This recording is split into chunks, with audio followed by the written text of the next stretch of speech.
After New Year's, my wife had her assistant Marcus Smith throw the company party. At the event, Marcus handed out bonuses to everyone except me. I was about to go up there and ask what the hell was going on when he called me out in front of everybody. "Quinn Foster, you haven't done jack for this company. How do you still have the balls to stand here begging?" I smiled at him, ripped off my employee badge, and stomped on it. As I headed for the door, Marcus yelled after me, "You can leave, but that company shirt stays here. Take it off right now." I stopped dead. Did this guy seriously not know I owned the damn company? Everyone was staring at me. I called her a few times before she finally picked up. Then I heard Vivian Caldwell's annoyed voice. "Quinn, what's your problem now? This meeting is huge for the company. Can't you wait till I get back?" I looked over at Marcus and said, "No." Next thing I know, Vivian's cursing me out over the phone. "Yes, I told Marcus to fire you. Happy now?" I waited a second before asking, "Why?" Vivian laughed the mean kind and said, "Why? I'm the chairman of Caldwell Group. Do I need a reason to fire someone? You've been sales manager for 3 years without selling a damn thing, and you're asking me why." By the end, even though I'd turned the volume way down, everyone in the room could hear her. "Quinn, listen up. Caldwell Group doesn't carry dead weight." Then she hung up on me. The room went silent. "You all heard that, right? Even Vivian called Quinn dead weight. Why keep him around?" Marcus stood up there looking smug. "I'd pack your stuff and go home if I were you." Then he smiled at me. "If you're gonna mooch off someone, at least be good at it. Don't you think, Mr. Foster?" I stared at him and let out a cold laugh. "So what you're saying is the company doesn't need me at all?" Marcus's face lit up. He thought I'd just walked into his trap. "Well, duh. During work, you're either on your phone or playing games. You don't know anything about the business. If you weren't married to Vivian, you'd have been gone ages ago. Keeping dead weight like you around is just wasting money." I held up my finger and shook it. "Nope. I think everything you said was right, except for one thing." Marcus looked surprised that I sounded so confident. "What don't you agree with? You don't seriously think Caldwell Group can survive without you, do you?" I smiled and nodded. "You're exactly right. If I leave, Caldwell Group goes down." Immediately. As soon as I said that, the quiet room exploded. "Oh my god, this guy's delusional. Caldwell is a publicly traded company, top 500 nationwide. How's it gonna collapse because of one little manager?" Right.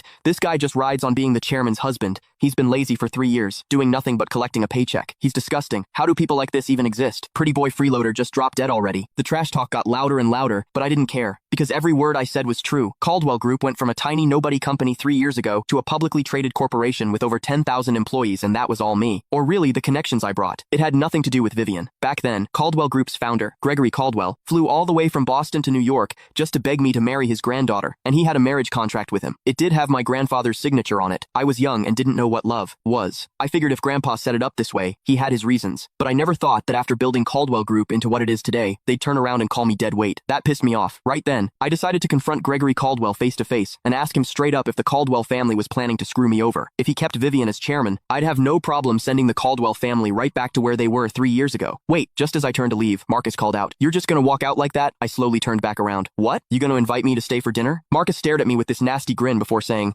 "Before you go, you need to leave company property behind." I narrowed my eyes at him. "I already gave you my badge. What else is there?" Marcus laughed, then raised the mic. Full story in bio.